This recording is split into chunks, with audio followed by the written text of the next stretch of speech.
ശ്രീനിവാസനെ കുറിച്ച് പറയുമ്പോൾ ഒരു 43 കൊല്ലത്തെ ദൃഢമായ ഒരു ഫ്രണ്ട്ഷിപ്പാണ്.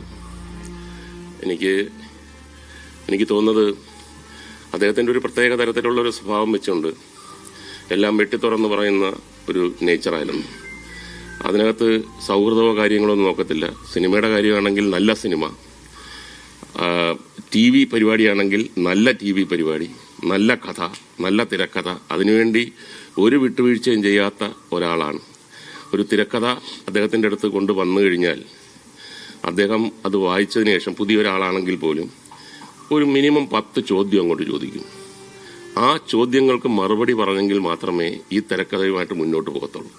അതുകൊണ്ട് തന്നെ ഒരുപാട് പേർക്ക് എൻ്റെ അടുത്ത് വന്ന് ഇങ്ങനെ ശ്രീനിവാസൻ്റെ അടുത്തോട്ട് പോകാൻ ഭയമാണ്. കാര്യം ചോദിക്കുന്ന ചോദ്യങ്ങൾ അത്ര കൃത്യമാണ്.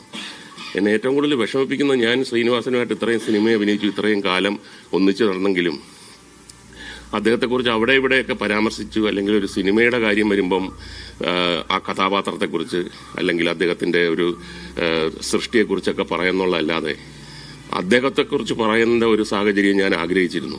അതിങ്ങനെ ഒരു സാഹചര്യമായി പോയി എന്നുള്ളതാണ് എന്നെ സംബന്ധിച്ചിടത്തോളം ഏറ്റവും ദുഃഖകരമായ കാര്യം. ഒരിക്കൽ പോലും ഈ 43 കൊല്ലത്തിനകത്ത് വെച്ച് ഒരിക്കൽ പോലും ഒരു ചെറിയ നീരസം പോലും ഉണ്ടാകാത്ത ഒരു സുഹൃത്തായിരുന്നു.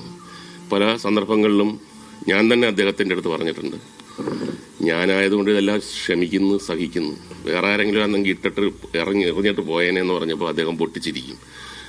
അദ്ദേഹത്തിൻ്റെ ചിരിയും വളരെ പ്രസിദ്ധമാണ്, നോൺ സ്റ്റോപ്പ് ചിരിയാണ്. അദ്ദേഹത്തിൻ്റെ സൃഷ്ടികൾ പോലെ തന്നെ, സർക്കാസം പോലെ തന്നെ അദ്ദേഹം ചിരിക്കുന്നതും അത്രയും എൻജോയ് ചെയ്തിട്ടാണ് ചിരിക്കുന്നത്. ആ കാലയളവിനുള്ളിൽ വെച്ച് ആദ്യത്തെ സിനിമ എൻ്റെ ഓർമ്മയിൽ ഓടരുതമാവ ആളറിയാമാണ്. അതിന് കഥകളെല്ലാം കാര്യങ്ങളെല്ലാം ഞാൻ പലപ്പോഴും പറഞ്ഞിട്ടുണ്ട്.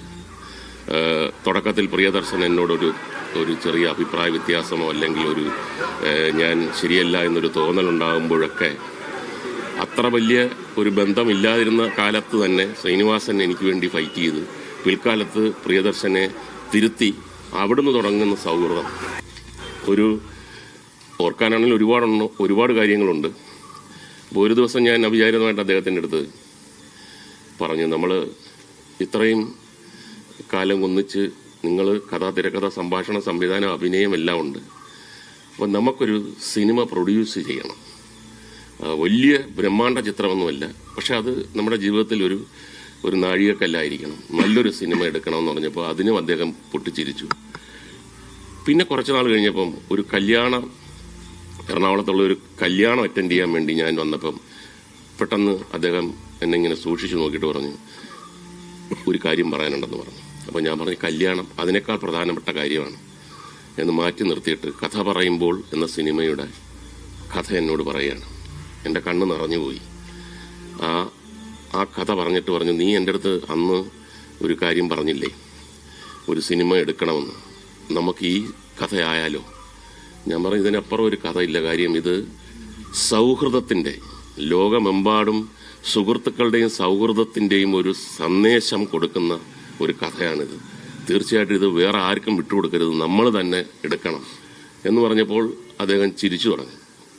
ഞാൻ ചോദിച്ചാൽ എന്താണ് ചിരിക്കുന്നതെന്ന് ചോദിച്ചപ്പോൾ പറഞ്ഞു, അല്ല, എൻ്റെ അളിയനുണ്ട്, വിമലയുടെ ബ്രദർ മോഹൻ, അവൻ്റെ അടുത്ത് ഞാൻ വാക്ക് പറഞ്ഞു പോയി. അപ്പോൾ അവനാണ് സംവിധാനം ചെയ്യുന്നത്.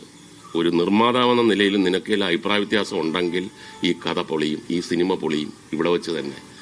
അപ്പം ഞാൻ പറഞ്ഞ്, നിങ്ങളുടെ അല്ലേ അളിയൻ, ഒരു പ്രശ്നമില്ലെന്ന് പറഞ്ഞിട്ടാണ് മോഹൻ ഈ കഥ പറയുമ്പോൾ ഞങ്ങൾ രണ്ടുപേരും കൂടെ ഒന്നിച്ചാണ് മമ്മൂക്കയുടെ വീട്ടിൽ പോയി അദ്ദേഹത്തിൻ്റെ ഭാര്യയുടെ മുമ്പിൽ വെച്ച് ഈ കഥ പറയുകയും റെമ്യൂണറേഷൻ ചോദിക്കുകയും അദ്ദേഹം ഞങ്ങൾക്ക് ഫ്രീ ആയിട്ട് ചെയ്തു തരാമെന്നൊക്കെ. എല്ലാം ഗോൾഡൻ മൊമെന്റ്സ് ആണ്.